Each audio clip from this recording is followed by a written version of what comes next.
bienvenue à cette nouvelle exploration. Aujourd'hui, on s'attaque à du lourd, hein, des concepts théologiques assez pointus. Oui, vraiment.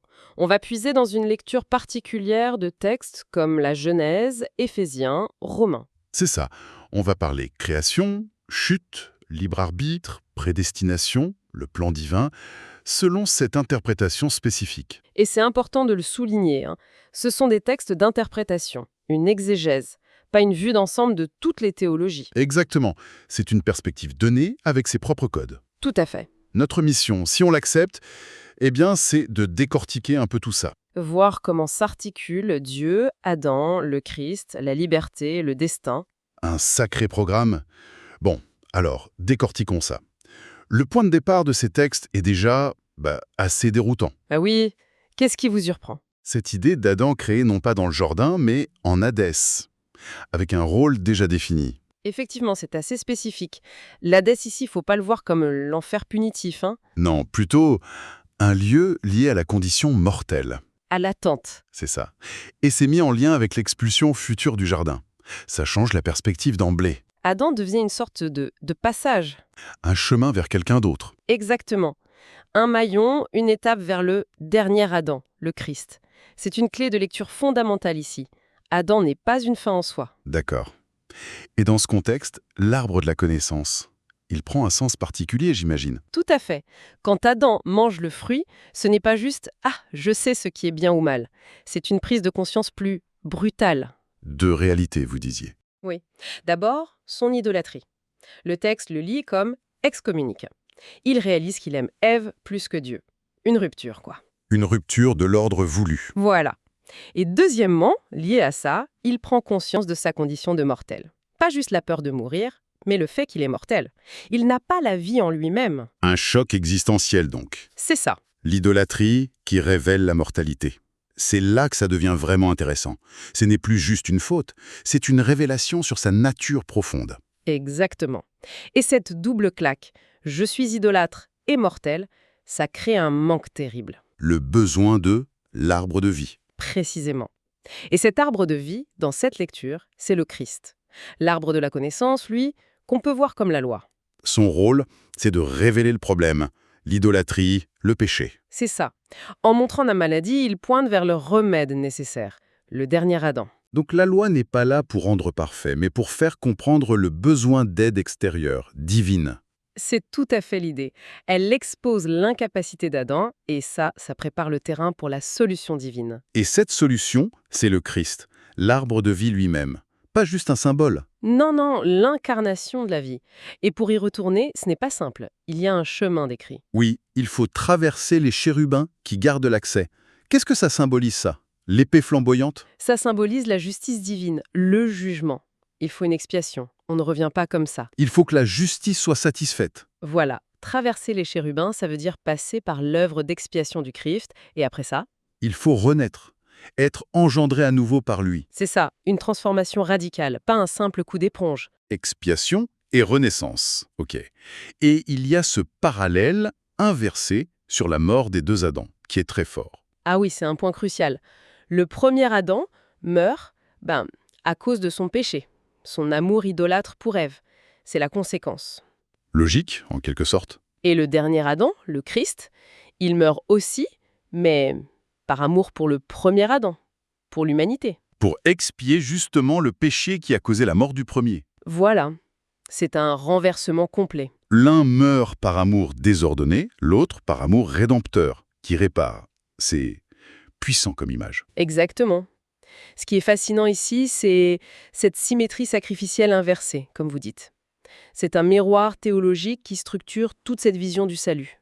L'amour mal placé mène à la mort, l'amour juste mène à la vie par le sacrifice. C'est le cœur du message sur ce point. Alors attaquons maintenant un morceau encore plus complexe et souvent débattu. Prédestination, préscience divine. Ah, le gros morceau. Oui. L'idée que Dieu savait tout, la chute de Hélène, Satan, celle d'Adam avant la création. C'est tiré d'Éphésiens 1, c'est ça? C'est comme ça que c'est lu, oui. Versets 4 à 6 notamment. Et que le plan divin incluait la croix dès le début.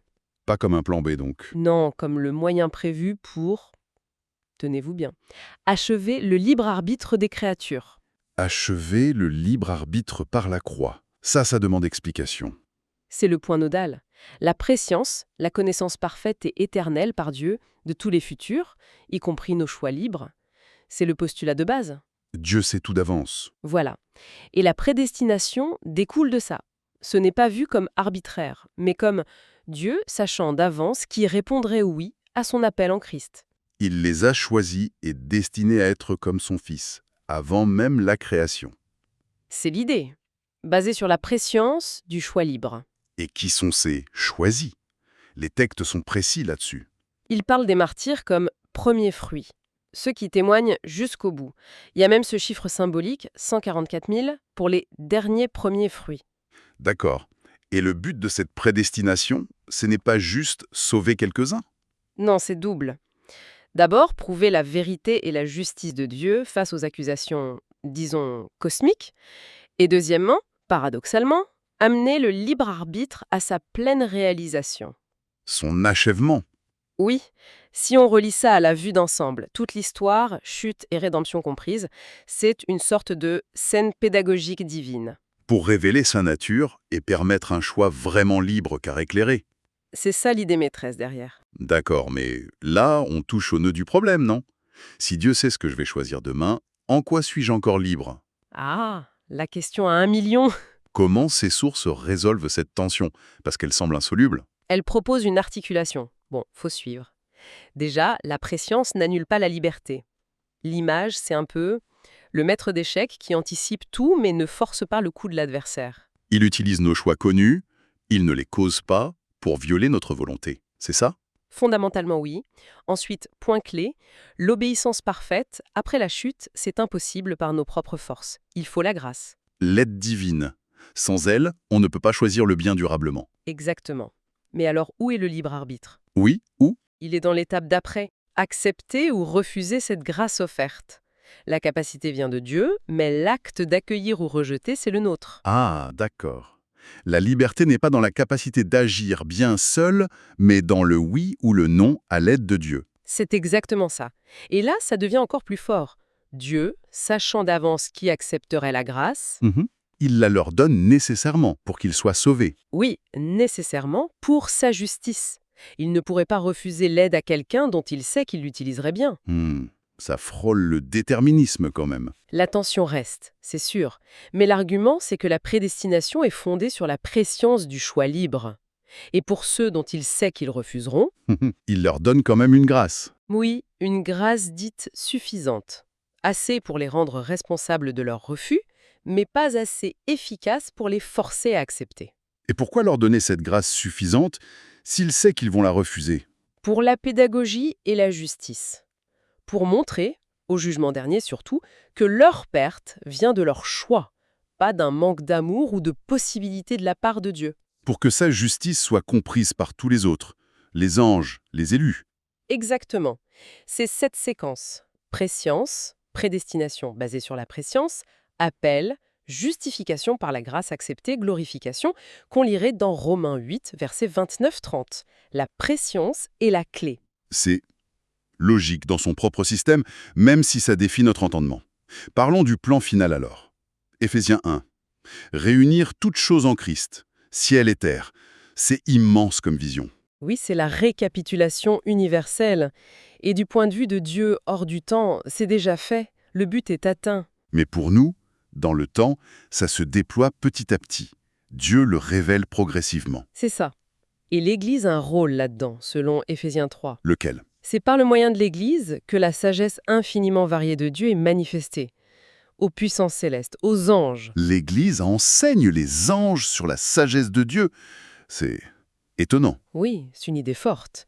L'humanité rachetée devient un livre vert pour le ciel. Mais pourquoi cette révélation progressive, même aux anges? Pourquoi pas tout d'un coup? Eh bien, la raison donnée, c'est lié à l'amour et au libre arbitre. Pour aimer Dieu vraiment et choisir librement, il faut Le connaître. connaître son caractère, amour, justice, sagesse. Exactement. Et ça, on ne le comprendrait qu'en observant Dieu agir dans l'histoire, voir comment il gère nos choix, la rébellion, la rédemption. Donc la connaissance de Dieu acquise à travers l'histoire, c'est la condition pour un amour et un choix libre et éclairé. Précisément.